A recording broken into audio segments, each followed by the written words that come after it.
The alarm hit before I even opened my eyes. Not a sound, but a pressure, a scream inside the hull that told every creature on board the same thing. We are going to die in the next 60 seconds, unless something changes right now. I am Vayara, and I was not supposed to be on that shuttle. I was supposed to be 3 systems away, filing reports in a quiet office, counting the days until my transfer came through. Instead, I was strapped into a jump seat on an evacuation ship called the Wandering Light, watching the ceiling crack open like an eggshell, watching stars where a ceiling should be. My people, the Ithrani, are taught one lesson before we are taught to walk. Never bind your mind to a human. Never let one of them into your thoughts. They are fast where we are careful, loud where we are quiet, and a mind bond with one of them was said to be a cage you could never climb out of. I had believed that lesson my whole life. I believed it right up until the moment belief stopped mattering and survival took over. The shuttle bucked sideways. Metal screamed somewhere below my feet. A support beam had come loose from the ceiling and pinned my leg to the floor, and I could not move it no matter how hard I pulled. Smoke filled the corridor in gray ribbons, and through it, I saw a shape moving toward me, low and fast, keeping under the worst of the haze. He was human, broad shoulders, sandy hair cut close to his scalp, a uniform torn at the collar, and stained dark down one side. His name tag read, Callum. He dropped to his knees beside me without a single wasted movement and pulled at the beam with both hands. It would not shift.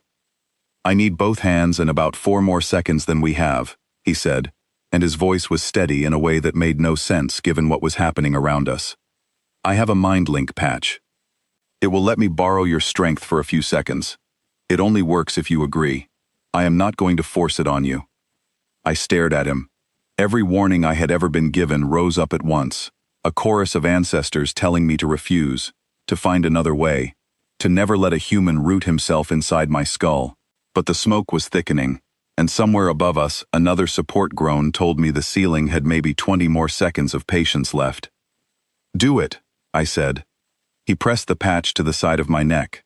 There was a flash of cold, then heat, then something impossible. I felt his pulse layer over mine. I felt his focus, sharp and clean, pour into my mind like water, finding the fastest path downhill. And underneath all of it, buried where he probably thought I could not reach, I felt something I never expected to find in a human. Calm, not the absence of fear, but fear held quietly in one hand, while the other hand did the work. Together we pulled the beam free. My leg came loose, numb and bleeding, but free. He hauled me upright, slung my arm over his shoulder, and we moved. The corridor behind us collapsed a moment later. I felt the shockwave through the bond before I heard it, felt his heartbeat spike even as his voice stayed level. 60 meters to the pod bay, he said. Stay with me. I am not going anywhere, I said, and meant it in 2 directions at once, because through the bond, I could feel exactly how close we both were to not making it anywhere at all. We ran through a ship that no longer resembled the one I had boarded that morning. Panels hung open, sparking. A support strut had crushed part of the mess hall we passed, and Callum did not slow down to look, though I felt the flicker of grief pass through him anyway, quick and private, quickly folded away so it would not slow his feet. I understood then that the bond did not just let me feel his fear, it let me feel everything he chose not to show. A second explosion rocked the ship from somewhere near the engine core. The floor tilted hard enough that I lost my footing, and only his arm kept me from sliding into a bulkhead. He absorbed the impact with his shoulder instead of letting it hit me, and I felt the pain of it flash bright through the bond before he pushed it down and kept moving. You are hurt, I said. Tell me something I do not already know is coming through this link, he answered, and even in the middle of everything, there was a thread of dry humor in it that caught me off guard. We reached the pod bay to find only one working capsule left, its hatch cycling open and shut in warning, ready to launch with or without a passenger. 2 other crew members were already sprinting for it from the far corridor, a woman named Priya with a burn along one arm, and a young man named Denzel, who looked barely old enough to be assigned anywhere near a war zone. Callum shoved me toward the pod first.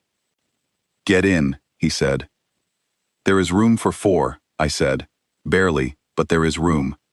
Then get in and make room, he snapped, and there was no cruelty in it, only urgency, and through the bond I felt exactly why he was pushing so hard. He had already calculated the numbers.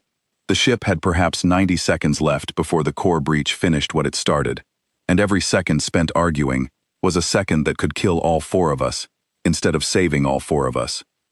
I climbed in. Priya climbed in beside me, pressing a hand against her burned arm. Denzel scrambled in last, breathing hard, and Callum shoved the hatch controls before folding himself into the narrow gap that remained. The pod launched with a force that pressed us all flat against our seats. Through the small viewport, I watched the wandering light fall away behind us, still burning, still breaking apart, until a final flash of light swallowed it whole, and there was nothing left but drifting metal and silence. For a long moment nobody spoke. The bond between Callum and me was still open, still humming faintly at the edge of my mind, and through it, I felt something unexpected settle over him. Not triumph, not relief exactly. Just a quiet steadiness, the same stillness I had felt when he first knelt beside me in the smoke, as though surviving was simply the next task on a list, and now that it was done, he could rest for exactly as long as the universe allowed before the next task arrived. "You should sever the link," he said eventually, glancing at me sideways. "Most people do, once the danger passes. It is not comfortable, carrying someone else in your head longer than you have to." I considered that. I thought about everything my creche mother had told me, about the danger of binding to a human mind, about the chaos she promised I would find there.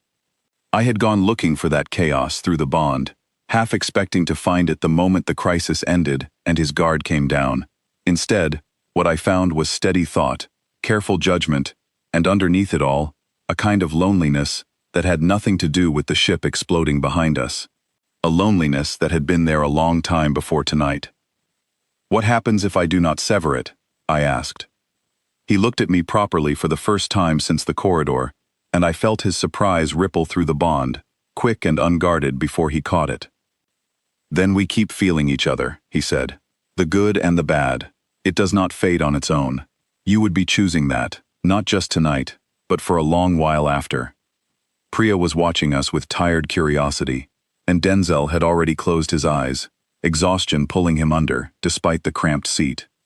Outside the viewport, a rescue beacon blinked in the distance, small and steady, a promise that pickup was still hours away. I thought about the warnings again, the ones drilled into me since before I could walk. Never let a human bind to you. They will fill your mind with noise. They will use the connection to take more than you meant to give, but I had felt what was actually inside his mind during the worst 10 minutes of my life, and it was not noise. It was focus. It was care spent so carefully that he had not even let himself feel his own pain until there was room for it. It was someone who, given the choice between his safety and mine, had not hesitated even once. "Leave it open," I said. He blinked, and for a moment the calm cracked just slightly, just enough that I felt real warmth flood through where the fear had been. "You are sure," he said. "This is not a small thing." "I have spent my whole life being told what a bond with a human would cost me," I said. "Nobody ever told me what it might give back." He did not answer right away. He simply reached over, careful of my injured leg, and rested his hand near mine without quite touching it, the way I had learned my people preferred, though he had never been told that in words. He had learned it through the bond itself, absorbing small truths about me, the same way I had absorbed his calm in the corridor. The pod drifted on through the dark, carrying 4 survivors toward a rescue still hours away, and somewhere in the quiet space between my mind and his, something new had already taken root. Not the cage I had spent my whole life fearing. Something closer to a window, open both ways, letting light through into a place that had been shut for a long time. I did not know yet what it would grow into. But for the first time since the alarms had first torn me from sleep, I was not afraid of what came next. I was ready for it.